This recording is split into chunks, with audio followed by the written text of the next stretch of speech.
नमस्कार दोस्तों, जय श्री कृष्ण। कैसे हो आप सभी? अच्छे ही होंगे। क्या आप लोगों को पता है कि कृष्ण जी का जन्म क्यों हुआ, कैसे हुआ और कब हुआ? तो चलिए मैं बताता हूँ।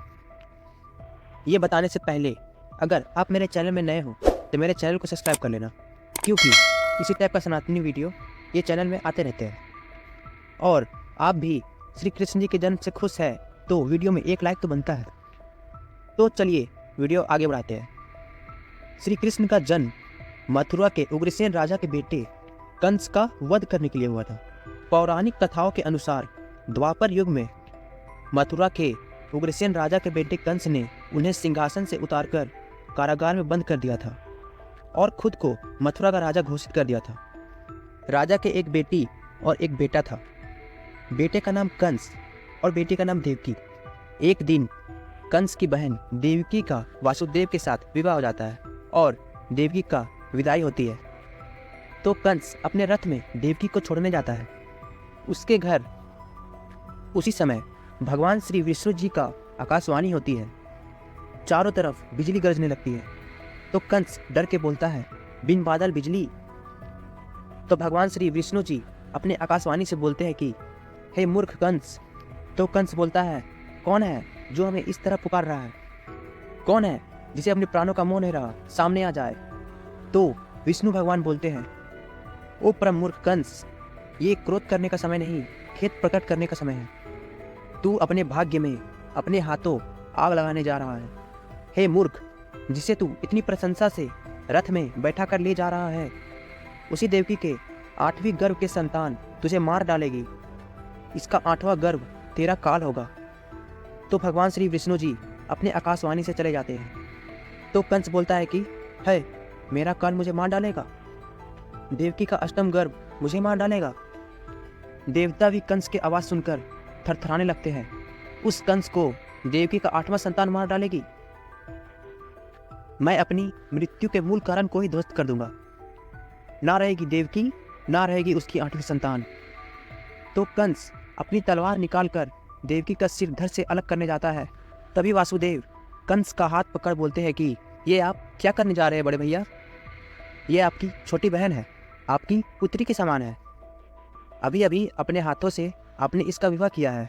तो कंस बोलता है, हट जाओ वासुदेव, मैं अपनी मूल कारण को अभी मिटा देता हूँ।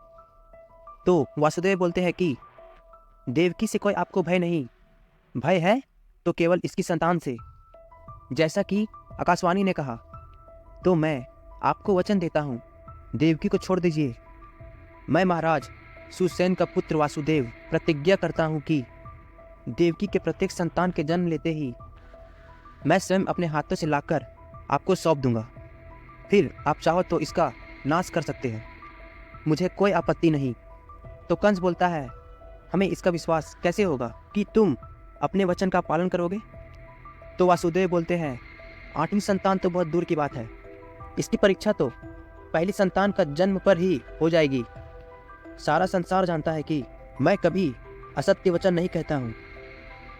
तो कंस बोला वासुदेव से कि तुम मेरे महल के कारागार में रहोगे। तो वासुदेव बोले, ठीक है। फिर वासुदेव और माता देवकी कारागार में रहने लगते हैं। बहुत दिन बीत गए। जैसे ही वासुदेव का पहला संतान हुआ तो वासुदेव कंस को सौंप दिए। ऐसे ही और जो 5 पुत्र आगे हुए उनको भी वासुदेव कंस को सौंप दिए और कंस उन सभी बालकों का वध कर दिया। तो फिर माता देवकी का 7वीं संतान जो बलराम जी थे, ऐसे बलराम का जन्म वासुदेव की पहली पत्नी रोहिणी के गर्भ से हुआ था। लेकिन रोहिणी उस समय गर्भवती नहीं हुई थी। पौराणिक कथाओं के अनुसार रातों रात देवकी के गर्भ से उन्हें खींचकर रोहिणी के गर्भ में स्थापित किया गया था। उसके बाद देवकी का 8वां पुत्र भगवान श्री कृष्ण जी का जन्म होता है। तभी वासुदेव के सारे बेड़िया अपने आप खुल जाते हैं और कंस के सभी सैनिक सो जाते हैं। भगवान पुराण के अनुसार कृष्ण का जन्म देवकी से हुआ था, लेकिन कृष्ण के पिता वासुदेव नवजात कृष्ण को गोकुल में अपने चचेरे भाई नंद और उनकी पत्नी यशोदा के पास छोड़ने जाते हैं। तो उस समय एक नदी सामने आती है जिसका नाम यमुना है।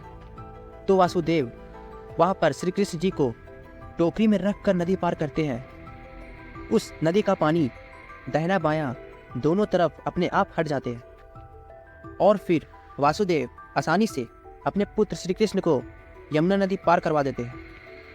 और एक बात, जब वासुदेव अपने पुत्र को गोकुल में अपने चचेरे भाई और उनकी पत्नी यशोदा के पास ले गए तो यह उनके पालन पोषण के लिए था, साथ ही देवकी के भाई मथुरा के अत्याचार राजा कंस से श्री कृष्ण की रक्षा के लिए भी था। तो चलो जानते हैं श्री कृष्ण जी का जन्म कब हुआ था। श्री कृष्ण जी का जन्म भाद्रपद मास में कृष्ण पक्ष अष्टमी तिथि रोहिणी नक्षत्र के दिन रात्रि के 12 बजे हुआ था। बुधवार को कृष्ण का जन्मदिन जन्माष्टमी के नाम से भारत, नेपाल, अमेरिका सहित विश्व भर में मनाया जाता है। कृष्ण का जन्म मथुरा के कारागार में हुआ था। वो माता देवकी और पिता वासुदेव की 8वीं संतान थे।